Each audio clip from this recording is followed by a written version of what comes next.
Good afternoon and welcome to our continuing coverage of the death of Cabinet Secretary Joseph Nkaissery. Nkaissery died earlier this morning as he was rushed to the Karen Hospital here in Nairobi. It's not yet clear what caused his sudden death, but the government says medical tests are underway. Nkaissery's wife, Helen, has been admitted to hospital after she suffered severe shock. Nkaissery will be remembered for his no-nonsense approach to security matters. He was plucked from the opposition benches in 2014 to replace Joseph Olelenku in the security docket. Here now is our political reporter Murimi Mwangi with the life and times of Joseph Nkaissery Nkaissery.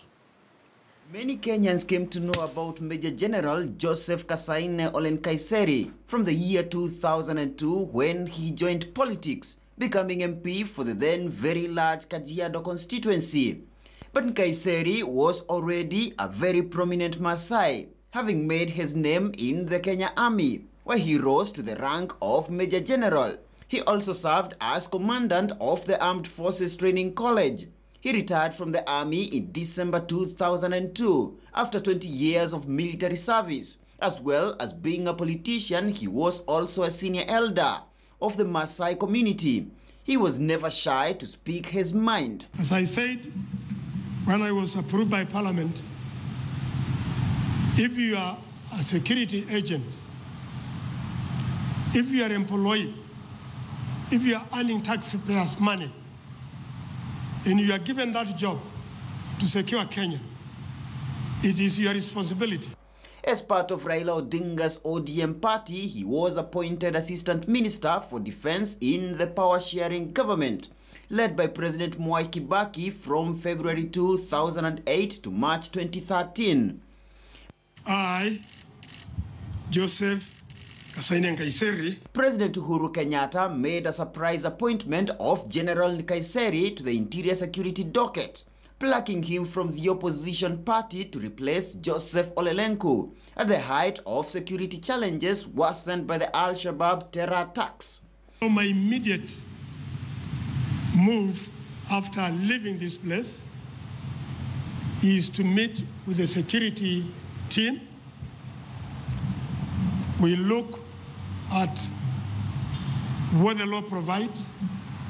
One thing I can assure you is that we are not going to infringe on the human right of citizens. As an internal security cabinet secretary, Joseph Nkaissery adopted a bare-knuckles approach to all issues, being a fierce defender of President Kenyatta's government against the opposition, bloggers and the media. How do you refuse our in-laws to come and see and live with us? Mind you, the principle of willing seller, willing buyer is there. And any Kenyan, all Kenyans are free to live anywhere in the country. You can live anywhere you want, so long as you have the capacity to buy the property and the seller is willing to sell, and the legal process is followed. There is nobody ever who will come and grab your land. And so I think Kaparo has got a duty to Kenyans to ensure that, because that amounted to incitement, that amounted to hate speech. And I personally, we just wait for Kaparo. If Kaparo give us instruction, of course the DCI is there, and I'm sure they must have been preparing to investigate. The DPP will be there to prosecute. And I think nobody is above the law. Nilisema tuko na enough tear gas. Enough. Na police hawaja train for a very, very long time. My friend, mukijaribu, tutapatana na nyinyi. His sudden death came just hours after he had attended the National Prayers for Peace at Nairobi Uhuru Park. He died at the age of 67, having been born on the 28th of November 1949. Murimi Mwangi, KTN News. All right, and our reporter Duncan Haemba has been pitching camp at his current home, that is the late Joseph Nkaissery's home here in Karen, just to try and find out what is happening from that end. And of course, from earlier morning, they had not been able to get beyond the gate. I don't know what the update is now. Let's cross over to Duncan Haemba now from the late CS's home in Karen. I'm just trying to get some communication that I was told it's coming my way, just to check whether there's any new development. But yes, nothing much coming from the homestead here, but some conflicting information with regard to perhaps what could have been the possible final moments for the late CS. But again, as I said, it's a very confusing moment for the family, for the government, for friends, because of course all sorts of speculations are flying left, right, and center. For what we can confirm as of now, what we've been able to get from other sources that are out there is that a special team of detectives from the scene of crime, actually they've gone to a location where it said that it could have been the last stop for the CS before he came to his home here, because the final movements of, if we can be able to trace the CS's movement, is that after handling that security assignment to Uhuru Park yesterday, of course, that is where the president and the deputy were, the CS then left for his private office at Nyayo House, where he was until 6 p.m., where he was invited, or rather he went to Bomas of Kenya to join friends for dinner, and that's where he had dinner with friends. And then at around 10, shortly after 10 o'clock, 10 p.m., he made his way to the home behind me here, and we understand today the CS was supposed to be having a harambe in El Bissel, of course, in support of a group of a team of youth, matters to do with education. So from Bomas, where he had dinner, he had come and he had just met. He had actually met his security detail just to give them the day's program and how today, where they will be and what they'll be doing. And then we understand it's after that meeting, or rather in the process, that the CS collapsed. Then we understand that the first person who was notified was the Inspector General of Police. That is the person who was then called. Then he sent a team of his officers to rush to this home. Then from this home, then they took him to the Karen hospital, where some say he arrived. He was confirmed death. He was confirmed dead upon arrival. But the president has said they will have to wait, the country has to wait for the post-mortem result that will actually reveal what exactly could have transpired. As we speak, a section of Maasai leaders are meeting at a place called Marsh Place along on your way to Rongai, and they will be issuing a statement. That is what they confirmed earlier on when we spoke to them at the Leafin home. But as it is, the home has been cordoned off, and part of the reason why we are not even allowed to be in is for the reason that it's part of the scene of crime. So from the Bomas of Kenya, where the detectives are, once they, I guess they will have to go through the food that the CS took, if at all he ate there.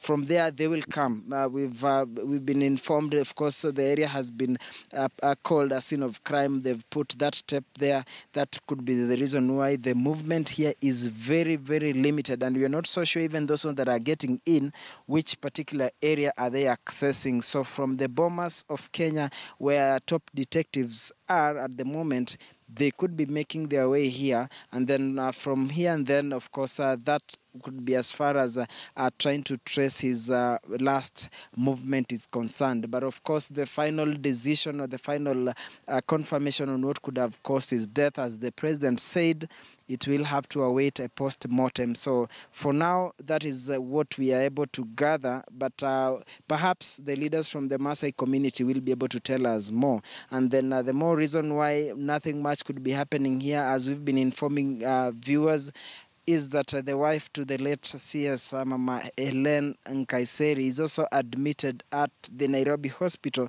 and we understand the shock that she suffered. She might remain there for some time before she stabilizes. Of course, this is a very heavy moment, so most likely doctors will have to retain her there for a long period until when they ensure that she's completely stabilized before they release her, and that it could be the reason. Then the CS actually never stays here. This is his current home, but most of the time he operates from his home in Bissell. So yesterday, I think because of the nature of assignment that he had in the capital and the meetings, that could have been the reason that he passed by his current residence. But generally, he operates from Kajiado County to the capital. So that is what we can be able to confirm as of now.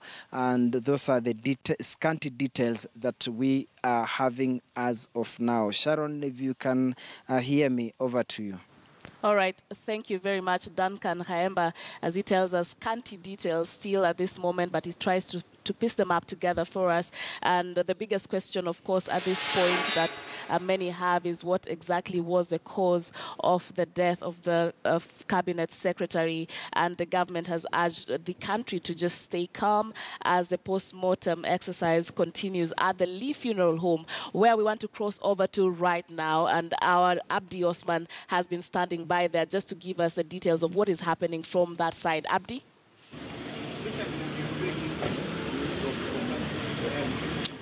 Well, Sharon, it was quite a busy morning here at the Lee Funeral Home, with all the leaders trickling in from all corners of the country, some of them having been informed of the demise of the Major General retired Nkaissery, and they went straight from their homes all the way here to pass their messages of condolences and to see the remains of the late Nkaissery, which are here at the Lee Funeral Home. But as you can see, things have become quiet since then.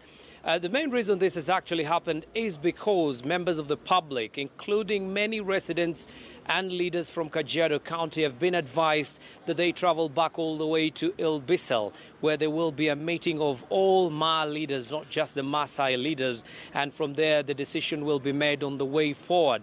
But they've been coming from all corners of the country and all parts of the globe. A gentleman has just set in a commissioner with the National Lands Commission. He's a member of the El Chamas community, apart from his official role in government, and they're members of the Ma community. I'll give him a short time at least to briefly explain to us what brought you here upon hearing the demise. Thank you very much, Hussein.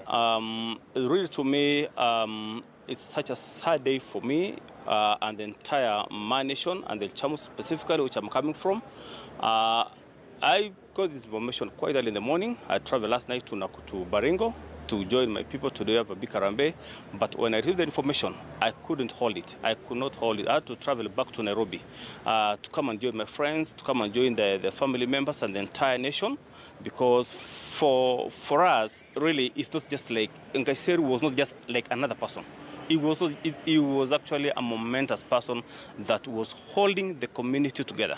What about particularly for the El Chamus community, a very small community? For the El Chamus, it's like a dark cloud has fallen on the Chamus. The current security we're enjoying, the current peace we're enjoying is because of Nkaissery. The current peace that we're enjoying, our children going to school in Baringo, specifically in Baringo, in an area called Ngambo, Kiserian, Mugutani. The people are enjoying the current peace because of his work, and we shall miss him greatly, and just hope that the continuity of the peace will prevail. Government should be able to see to it that give us somebody who can be able to take care of the people there. Thank you very much. Thanks. Well, you've heard it very clearly. If you do know, Mukutani has always been in the news because of the insecurity, but Commissioner Clement is actually telling us that Nkaissery was personally involved, and he held several meetings with leaders of the El Chamas community, leaders from Baringo, from all the Tugen community, the Pokot community, and he was a firm no-nonsense leader who also ensured security agencies were firmly in the front foot in their drive to restore security in those areas. The Lee Funeral Home is quiet. The doors are closed. A somber mood hangs above this particular venue where the remains of the late Major General retired Joseph Nkaissery, a family kept securely here at the right level of preservation, which is why members of the public have been asked to leave and head to pay respects at his home area, and they're all in Ilbisil. From us here, because everybody has left, we will be keeping you informed on all the latest happenings all across the country.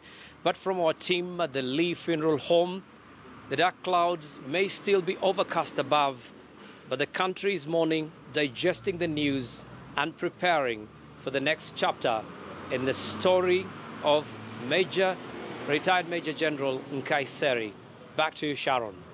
Thank you, Abdi. Of course, he says dark clouds hang there at the Lee Funeral Home. Duncan Haemba had spoken of a very quiet residential home of the the demised CS of the Interior Ministry, Joseph Nkaissery. A very sad day indeed. And right now, we would just want to listen to what the president had to say. That sudden death, the President Uhuru Kenyatta addressed the nation and appointed Dr. Fred Matiang'i as the acting Interior CS. Here's that address from State House, Nairobi, earlier this morning. People were there, and the president was introducing his country. All right, we'll wait to interrupt you. Major General Joseph Nkaissery was a man who believed in this country, who believed in the principles and the foundation on which this country was built, and a man who dedicated most of his life to serving this great nation. I personally have lost a friend,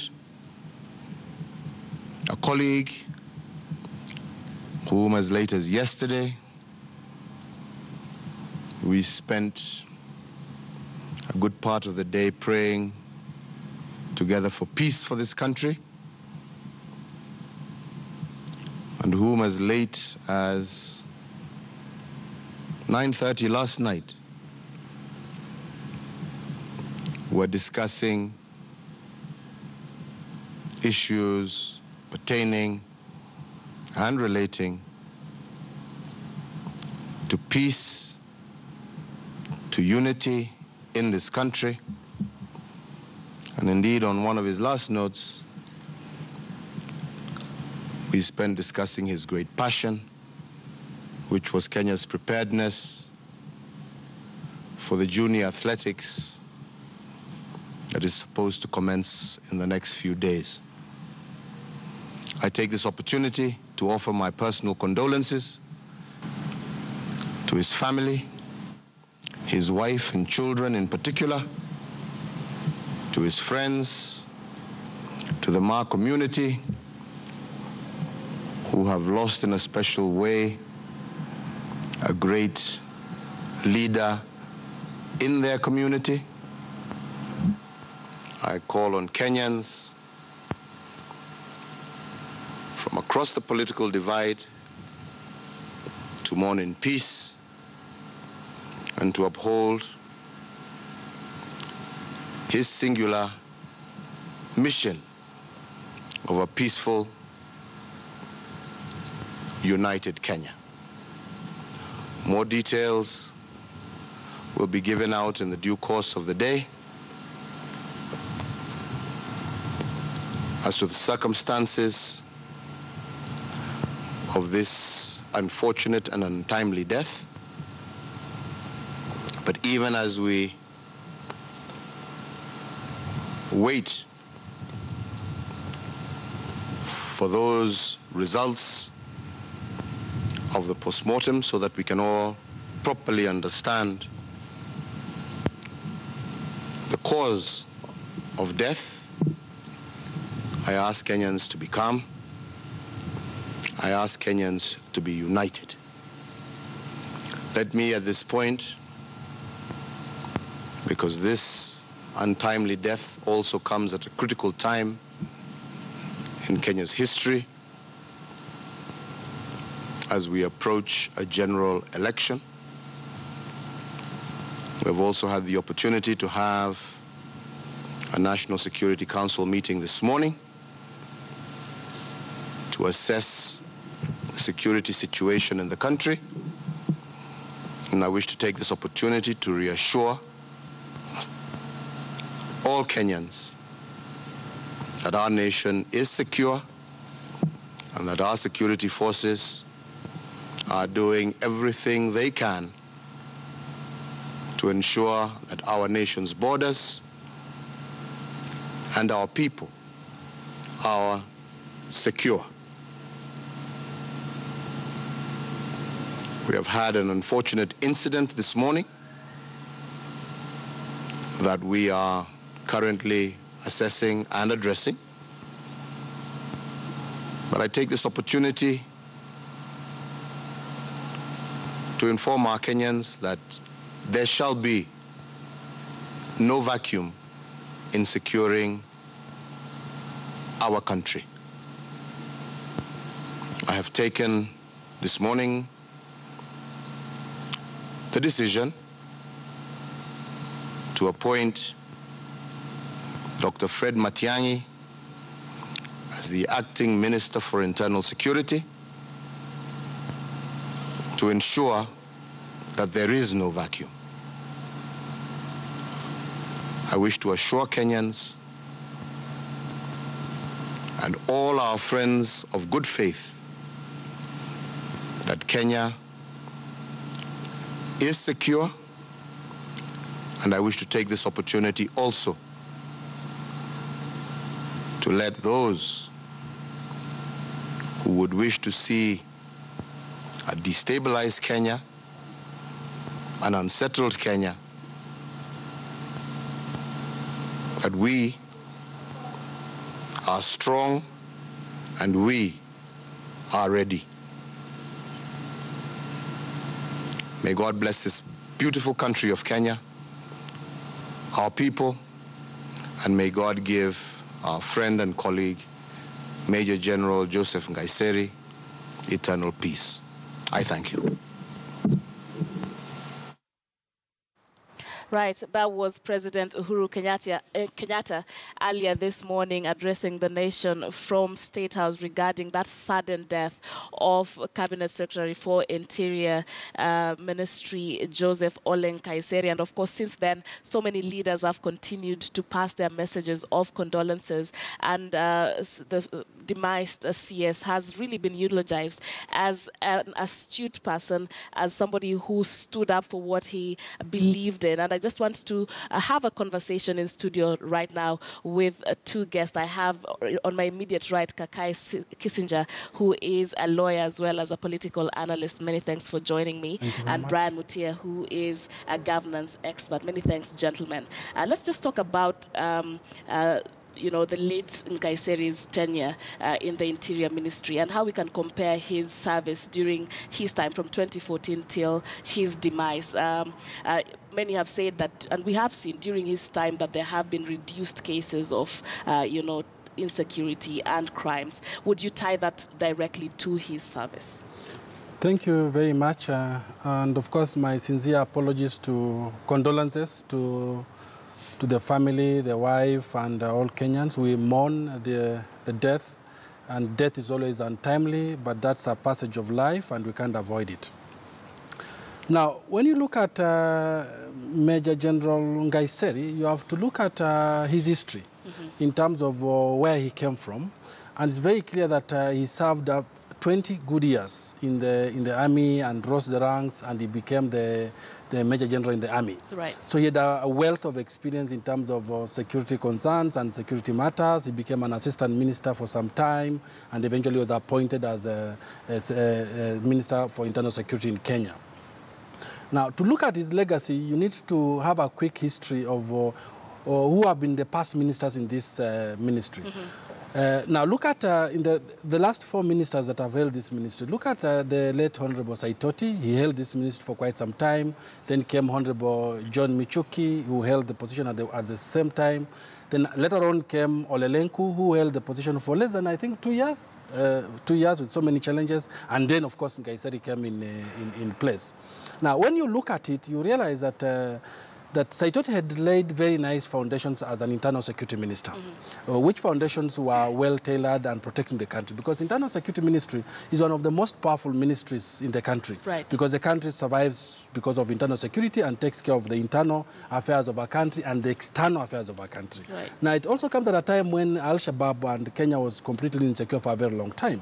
Then came in Honorable Michuki, and Michuki was known to be a no-nonsense person in terms of putting the security of Kenyans at hand and ensuring that the country is well governed in terms of security issues. Ole Lengu's tenure, of course, was very short-lived with quite a lot of challenges. Right. And that probably speaks to the fact that Ole Lengu didn't have background in terms of security management. He came from hotel industry and didn't have background in terms of security management. So there was a lot of hue and cry out there, and there was need to bring in somebody with a hands-on experience. Right. And therefore, of course, public perception played a lot exactly. During his term. During his term. And so the choice of the late Honorable Nkaissery was very timely and very right. And when he came in, you can see that he streamlined operations in this country in terms of security concerns. There were sorts of security concerns going on, but you can see that because he came from the army and he was experienced on these issues of security, he streamlined the ministry very well. So I think that is a very big loss to Kenyans at large, and especially now that we are going to go through an electoral process, and election is part of it. And we'll come to that, of what it means right now that we are just 30 days to the election, and of course security playing a very key role in this electioneering period. And Brian. Yeah, sure.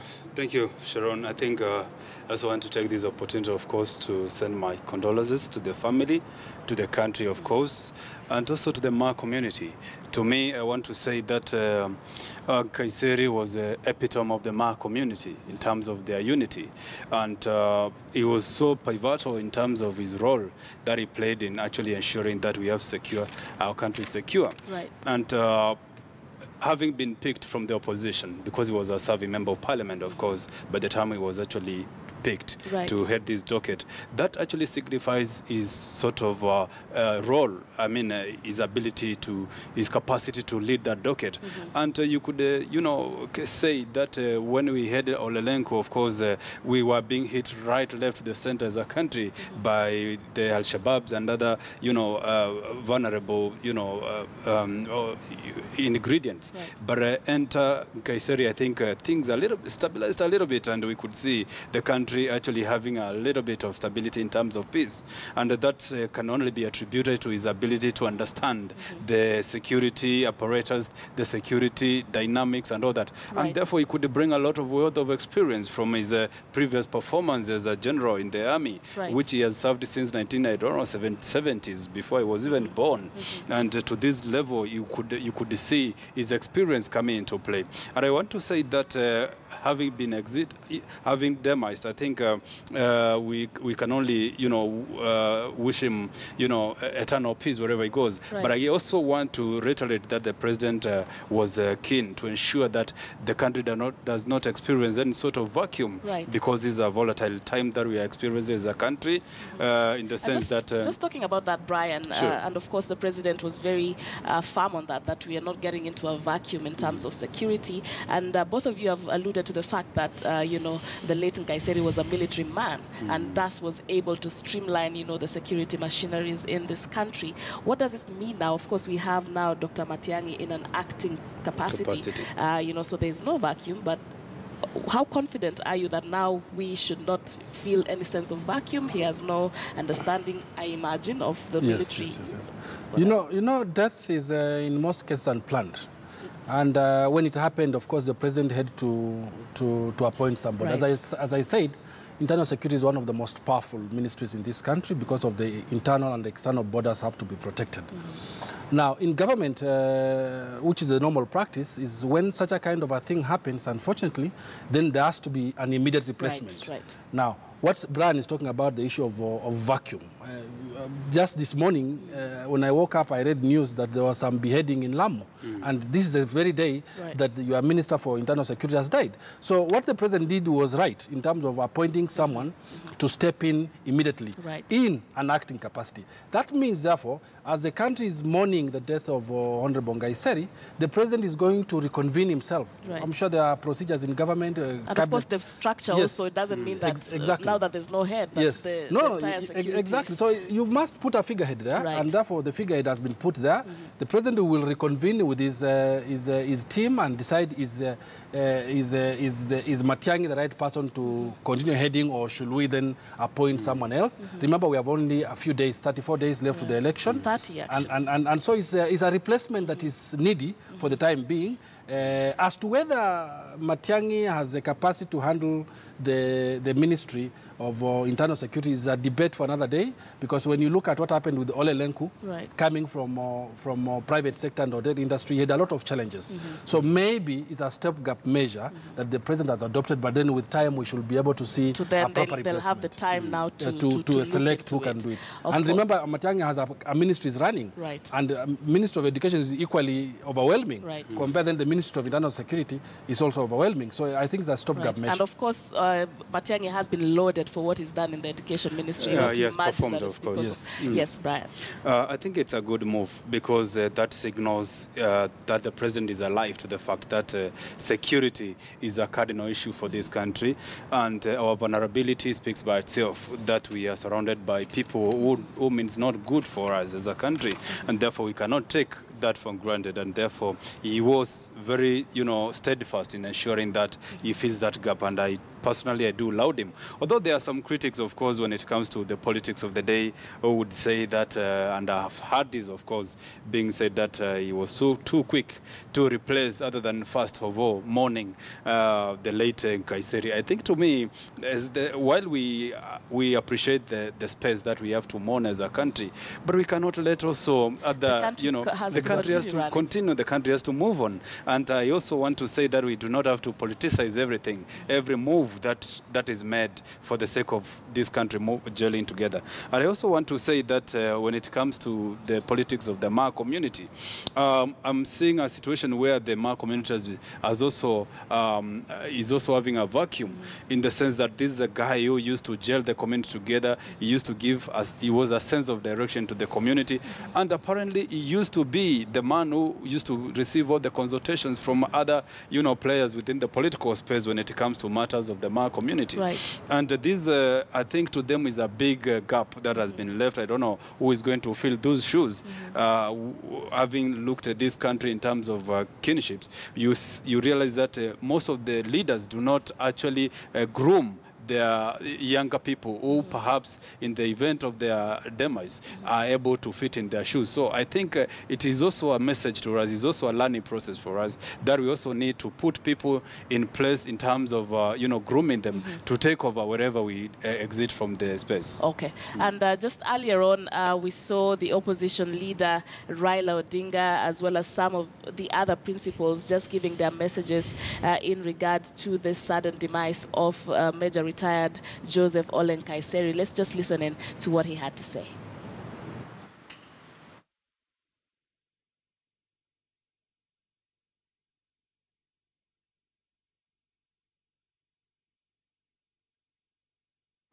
Okay, so we'll take that a bit later. Right now, we have an issue with the audio of that clip. But some people also, you are talking about we don't have to politicize everything. And we're already seeing some people poking holes into this whole incident, saying it's too much of a coincidence. 30 days to the general election. The Interior Cabinet Secretary, who was very fit and alive yesterday, so reading foul play into this. What would you say to those people who are reading this? It's very unfortunate that when you are, first of all, we have to understand that when you are a public figure, you lose your privacy. You lose your privacy. In fact, some people who are in public, their family get to know the deaths or calamities through the media. So you lose that. But I think it's important for Kenyans to understand that whoever has died also has a family and has a reputation and has also proper channels of communication. However, coming up with speculations of what might have done what might have caused what, is too early and premature.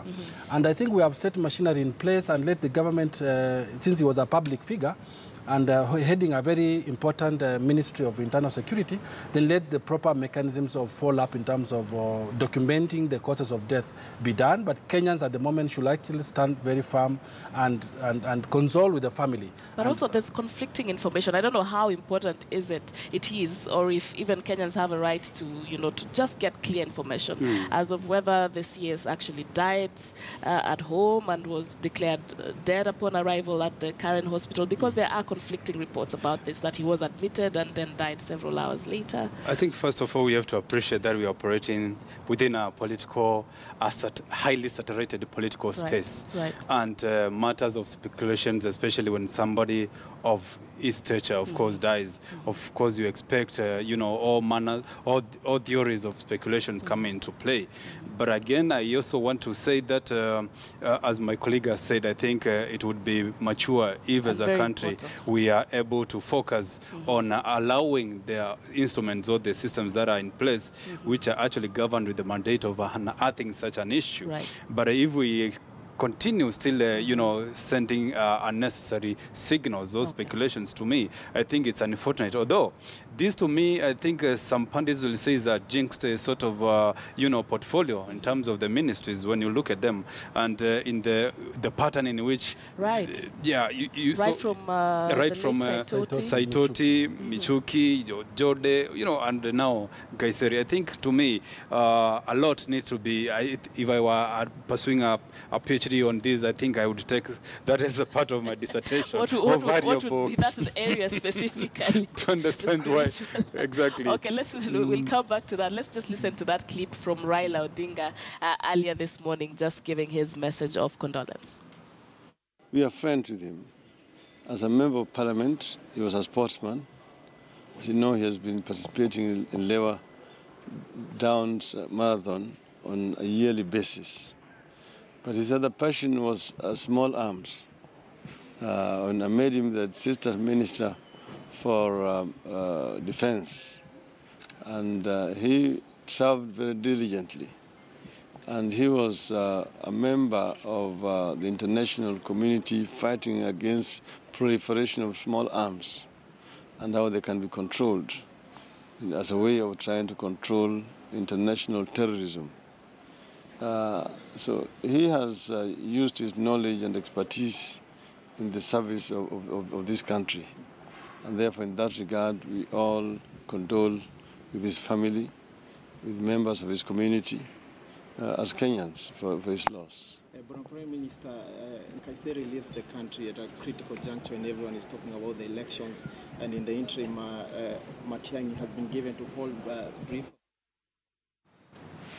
All right, so that is NASA leader there, Raila Odinga. Let's talk about the time that this comes, just 30 days to the elections, and what needs now to be done in terms of preparedness and assuring Kenyans that, matters of security around this period are still, on point. So what is necessary?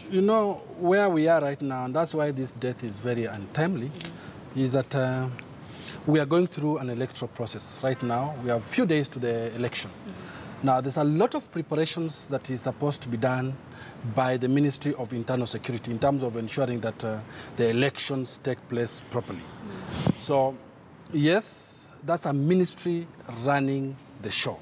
However, most of these things is normally who heads the ministry. Right. Yeah. Now, if you have a hands-on minister like the late Honorable Nkaissery, then you are very assured that things are going to move as expected. Because there's no way IEBC will deliver a credible and peaceful election without the support from the relevant Ministry of Internal Security. So it's quite unfortunate. But however, government and institutions are not personalized. Right. So what I'm expecting is that now that we have an acting head in the name of Honorable Matiang'i, he should be able to take up the mandate and deliver the election. We also have a permanent secretary in that ministry, who should be able to do it. And we have the technocrats, the people who actually work on security issues in this country. You will never hear of them, you will never know about them, but they are the engine of the ministry. So as we mourn, it's gone, it's sad, it's very sad, but then at the end of the day, the ministry should be able to partner very well with the government departments to deliver the election. And that there was already, you imagine, a planned structure of course, of how yes, this would yes, be. Yeah. Just to remind the viewers that the security docket was part of the Chapter 6 working group. Of course, this was a grouping that came together to ensure that matters of elections are done in a manner which, you know, is devoid of the shenanigans and security lapses here and there. And therefore, this being a very key docket, key component when it comes to matters of ensuring that we have free and fair elections. I think that, you know, highlights the importance of this docket. But I also want to say that this being a concerted role or concerted effort to ensure that this country is pacified, I do not want to speculate that Nkaissery did not run away with the institutional memory. Of course he did. As the head of that docket, of course he has what it takes to ensure that he has the best information regarding on how that docket has to be run. But again, I think because I understand he was a professional, he must have set systems at place in the sense that while he's not in or he's not in the picture, everything is still you know, moving in a lubricated way. And therefore, I do not think that there's a big issue because all the systems are there. The IG is there. The other instruments such as the NIS is there. The Army is there. And therefore, this being one of the operators, one of the, you know, ingredients or components when it comes to matters of national security, to me, I think it does not work alone. The other instruments are still alert. The other organs are still working well. And it's only a matter of time that Matiang'i also fits in the bill so that he's able now to learn. Of course, it will be a quick learning experience for him, while the president, of course, you know, tries to understand whether or to consult whether Matiang'i is really the right guy for this job. Because in Kenya, we have so many competent guys. Of course, personally, I also have a master's in security matters, and I would also, I'm not blowing my own trumpet, but I'm saying just I'm part of the statistics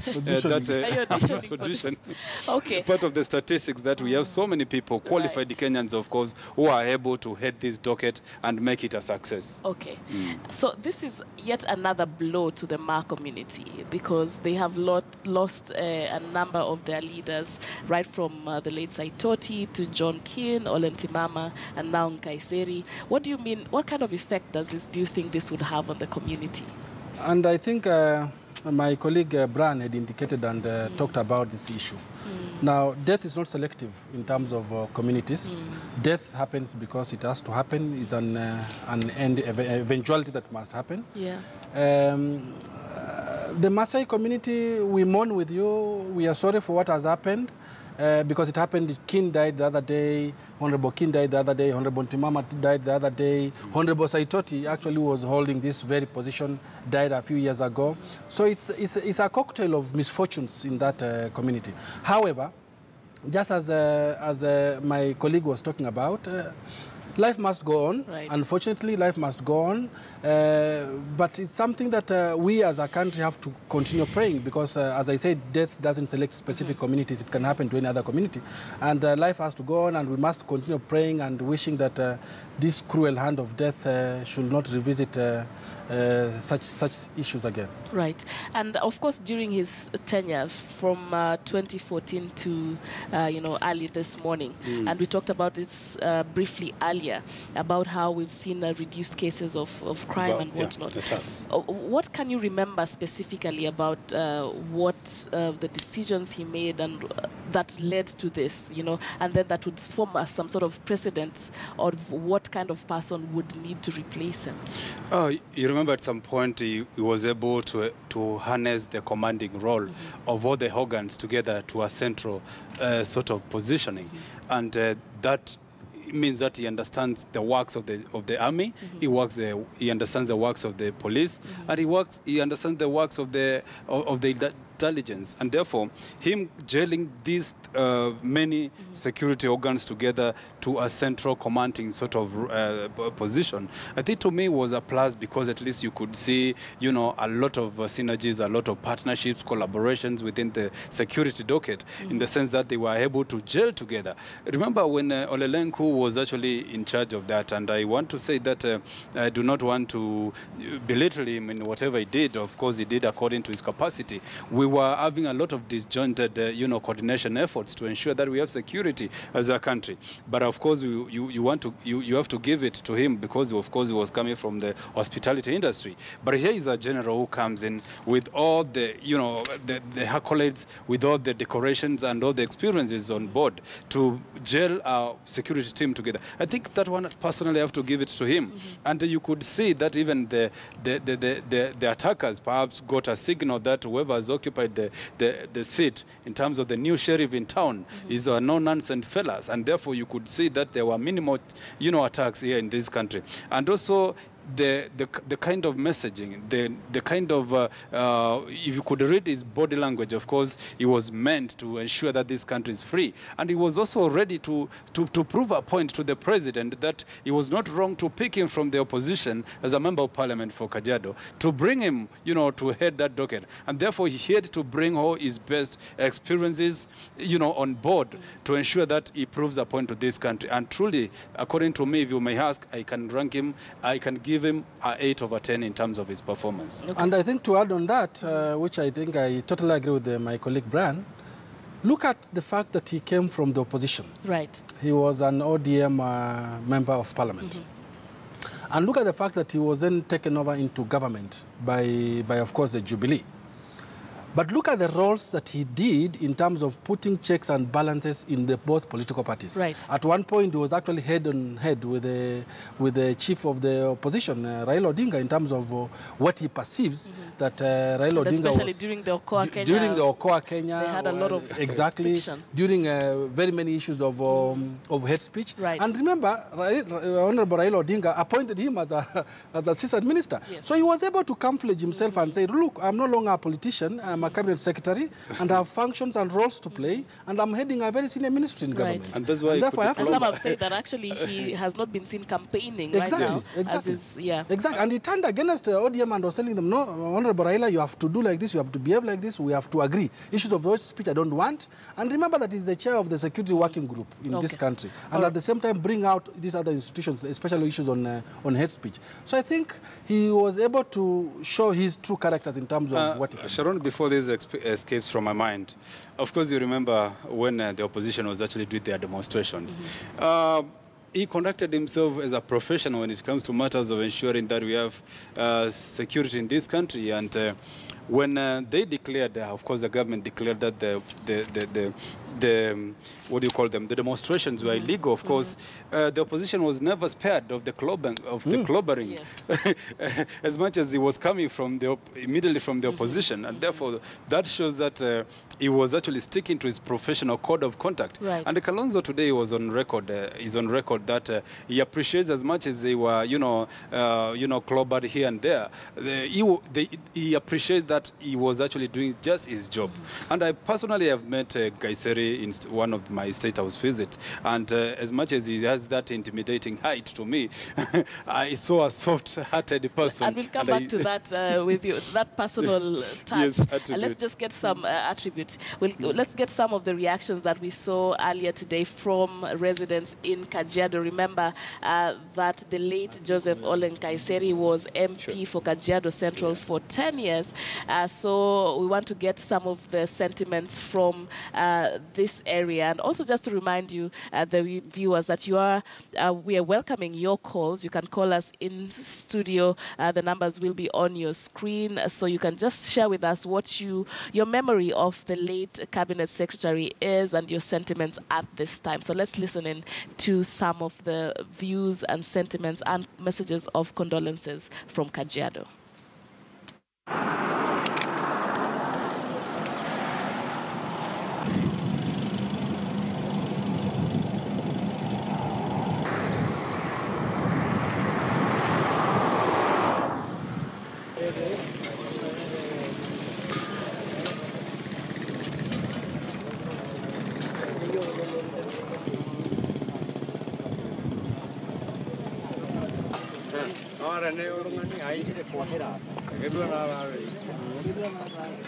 Tumesikitika sana na bado tuko katika hali ya mshangao, sababu ni jana tu tulikuwa tunaona hata alikuwa maombi afya njema.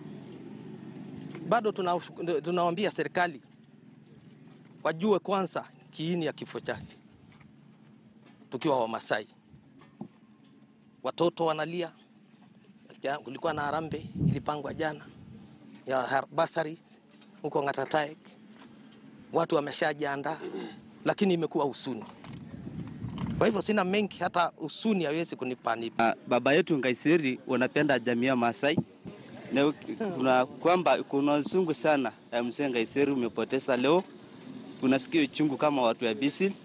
Mzee wetu Nkaissery wanajali sisi Masai, wanajali wananchi. Sasa baba zetu unajali sana. Baba zetu umepoteza mtu wa maana sana. Tumeamuka na usuni kubwa sana.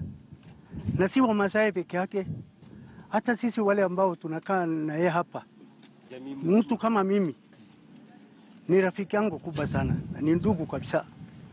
Hii mtu tangu aliingia katika hii kiti na tangu alikuwa general, yeye alikuwa ni mtu wa usalama.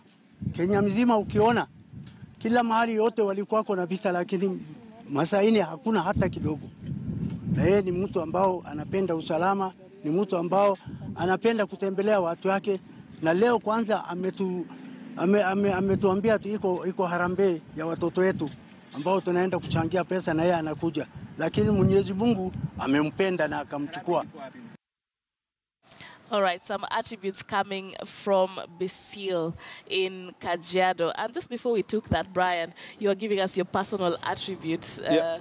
Yes, of course, I happened, as a security player, of course, I happened to have consulted with him on some matters, and as I was saying before, of course, as much as he has that intimidating height, I saw some soft heart in him. I saw some soft spot in him as a person. And this can be actually echoed by whoever is actually giving personal testimony, having been interacted with Nkaissery, even from the Ma community. And they are saying to them, he was a father to them. He was actually that person whom you'd want to run to when you have an issue, or would want to have an advice, right, fatherly speaking. And to me, I think the Ma community will still have a long way to go in terms of filling the shoes that this man has left. And also for this country, of course, as much as we are saying that we have gotten a competent replacement in terms of Matiang'i, or somebody who might replace Matiang'i when the president consults, I'm afraid to say that to get a man of his knowledge, his experience, his workings in terms of 20 years of experience handling matters of hardcore security matters, I think to us it will be a big mirage. Right. Okay, maybe I'll also take some feedback from online. Of course, so many Kenyans are sharing their messages. And earlier this morning, just as soon as this heartbreaking and shocking news came out, the hashtag Rest in Peace Nkaissery was already trending. So I'll just read some of the messages. Some are from leaders, renowned people, and from ordinary Kenyans like you and me. So Ekuru Okot, who's a presidential candidate, said that waking up to a very sad news that my friend General Nkaissery has passed on. I was with him yesterday at the prayer rally. Esther Pasaris says, a friend, a tough man, true to his calling to serve, keep Kenya and Kenyans safe. He will be missed by many. And Soko analyst just posted a picture there. Shiro Muriuki said, I pray that God gives General Nkaissery's family strength to deal with this tremendous loss. So some of the messages streaming in right there. And Kakai, from a legal perspective, what then goes on now in terms of finding out the post-mortem and whatnot? What are the procedures? Okay. Thank you very much for asking that question. One, when death happens, the way it has happened, the family must be informed, and of course by now the family knows that what has happened. Then nothing else can take place until the family consents to what they want to do. And therefore there's something which in law we call post-mortem or autopsy. So autopsy has to take place, and this autopsy is only done, the law only allows it to be done with the consent of the family members. Right. So now, there's a technicality happening right now. The fact that the wife of the late Nkaissery is also indisposed, she's sick. I don't know what capacity she's in right now. there could be some delays in terms of carrying out the required autopsy, because she, as a person, must consent that they must carry out autopsy, and if they are carrying out autopsy, what is it that they are looking for? So as much as the government and the state machinery might want to do this, then the question will be, is she in a capacity to consent for that to be done? Because not every death must be documented. We encourage all deaths to be documented, but some families decide not to document some deaths, depending on so many things. But a case on this, a case like this one, definitely autopsy has to take place. Now, once the autopsy takes place, government pathologists have to be involved. And the family might decide to hire... Because he's a public He's a public person, so government... exactly, government pathology must be involved. Then the family might also decide to hire a private pathologist to assist the government pathologist in terms of carrying out the autopsy. Then it should be able to tell us when or what caused the death. However, one has to notice that there are some things in terms of medicine or pathology analysis that might not come out very fast or very soon, whereby it might take about 2 or 3 months before you exactly tell what it is. Because a pathologist is not able to tell exactly what caused the death until some tests are run or carried out. You remember the case of Honorable Mutula Kilonzo? Yes. When Honorable Mutula Kilonzo died, it took quite some time for Kenyans to be told. Samples exactly. To, was it South Africa? Exactly. Yeah. So there are those things to be done, because they extract some body parts from the dead person to be able to tell what actually caused death. And I speak this because I worked very closely with the pathologists in this country when we were documenting cases of human rights abuses. So I know a little bit more of what actually pathologists look for in terms of autopsies. So it might take some time, but there will be preliminary outcome or preliminary results indicating what really caused the death. Okay, I understand we have a call-in, so let's just take it. We have Sylvan Kendagor from Cabernet. Good afternoon to you, Kendagor, and many thanks for calling in. Just go ahead with your message. Good afternoon to you. Mi naitwa Sylvan Kendagor kutoka South Kabaringo, a place called Parwesa ama Parwesa Ward.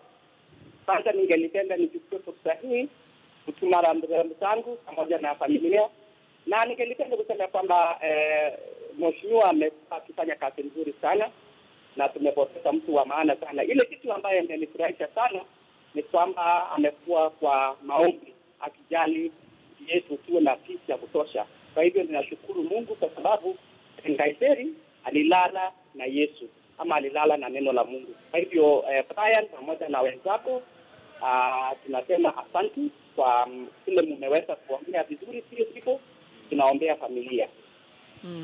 Madam KTN nimekuwa nikiwork kuanzia saa 12:30 hadi wa sasa na nimehavlana a lot. Asante sana Kendagor, kitupigia kutoka Cabernet, saying that he's very happy that at least the last moments the late CS was at that prayer rally yesterday, and yeah, that is praying for the family. Such a nice message from him. Absolutely. Yeah. And unlike others, I think when they die, of course, they die in mysterious circumstances or in circumstances that perhaps are not pleasing. I think I just want to say also to connect with the caller who has said that he died after having been seen in his last meeting being a prayer party. To me, I think that's something very significant also for this nation and for him as a person. And I also want to say that this country, as much as my friend has talked about the pathological issues and all the processes that have to be done, of course we say as an African, from my African perspective, as far as our culture is concerned, nobody dies for nothing. And there will always be those kind of speculations being attached to why he died, and because to us as Africans, we always have that still small voice communicating to us, saying there must have been some foul play. It never died just like that, so to speak, and therefore it might be African, but again it might find its own justification when the autopsy results come. So I just, I can only urge the Ma community specifically, because, you know, this person was so dear to them, and also entirely the country, of course, to exercise that, you know, restraint when it comes to matters of, you know, speculation, and perhaps give the organs or the systems that kind of space to be able to give us the outcome or the verdict of the autopsy. And as of now, I think we can only wait and see what comes out. Okay. I understand we also have Justin Ondieki from Saika here in Nairobi calling us in. Good afternoon, Justin. Many thanks for calling us. What's your message this afternoon? Afternoon, madam. Yes, please go ahead. Afternoon, madam. I want to send a message of condolence to the Nkaissery family. The Nkaissery family should be, they should target on God. God has everything.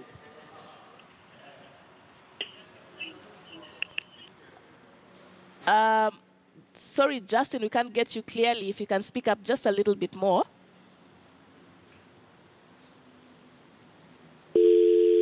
Okay, we seem to have lost Justin, but what I got from that was that he was sending a message of condolences to the family. Of course, many of you still calling in. Keep doing that, even as we continue to mourn the death, or sudden and shocking death of Cabinet Secretary Joseph Ole Nkaissery. And yes, so you are talking about... Yes.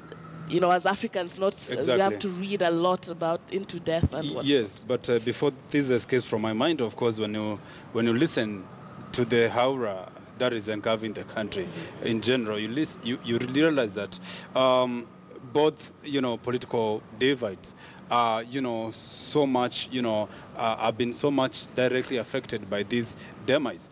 And if you could see, both sides have actually almost stopped what they were doing just to attend to this serious matter in terms of condoling together with the family, you know, consoling together with them, and also, you know, giving their views and expressions of shock and grief to the demise of this person, to the family and all that. And therefore, that shows the place that he occupied as a person within this country in terms of both the political divides, that he was really able to gel together with the two sides of the divide in a manner which he never, brushed any side in the wrong way. All right. And I believe we have another caller, Eric Nyangaya, calling us from Kitengela. Good afternoon, Eric. Just go ahead with your message this afternoon. Nilikuwa na tuma rambirambi mimi Eric Manyara kutoka Kisii, lakini nimehuzunika sana kwa kupoteza kiongozi wetu. Na nimeona kulingana na Nkaissery venye alikuwa huru kwa maombi, alikuwa ameombea wa Kenya, lakini sasa tumempoteza. Sasa naomba serikali ikue iangalie hii kesi ya Nkaissery, manake alikuwa anatetea wa Kenya na kifo chake. Wasipoangalia itakuwa ni shida kwa wa Kenya pia na kwa hii serikali, manake kila muda tukichukua kiongozi mwenye anatetea huwa anakufa. Na kulingana na kifo chake huwa naona ni kama hii kifo alikuwa anakataa maneno ya serikali, ndio akakuta wakaona sasa akaageni. Sasa ile kitu tunaomba wa Kenya wakuwe watulivu, na hii kifo yake kama hatuwezi angalia, sisi wote tutafanya kuangaliana na tukue ni vita. Hiyo sasa ni vita kwa serikali na wana hii kiongozi akipotea tena kesho kama Matiang'i venye ameapishwa leo. Ni kama hiyo njama ilikuwa imepangwa, manaka hawezi kamwapiza asubuhi na Nkaissery amekufa sasa hiyo. Asante sana Eric, hapo anatupigia kutoka Kitengela, saying that he is urging for, investigations into that death of Cabinet Secretary Joseph Nkaissery. And right now we want to also take a look at what one of the NASA, what more leaders were saying earlier this morning regarding that death. So let's just listen into some of those messages. I've told him that, you are making Jubilee more efficient than it should be. So it is very unfortunate that he has died at this moment in time. He was trying to do his best. I've always told him that don't overreach yourself. In terms of this, there is always life after this service. And we are friends with him. As a member of parliament, he was a sportsman. As you know, he has been participating in Lewa Downs marathon on a yearly basis. But his other passion was small arms. And I made him the assistant minister for defense. And he served very diligently. And he was a member of the international community. Okay, so we want to take a short commercial break here, but don't go too far. We continue talking about that sudden and shocking death of Interior Cabinet Secretary Joseph Nkaissery that took place earlier this morning. Of course, shocking the entire nation, and messages of condolences continue to stream in from both leaders and citizens. Do keep those coming. Do keep calling us in. The numbers will be on your screen just to share with us what you remember of this leader who has been described as an astute leader, one who stood for what he believed in, and one who had serious and very committed to his profession. So we take a short break. Don't go too far.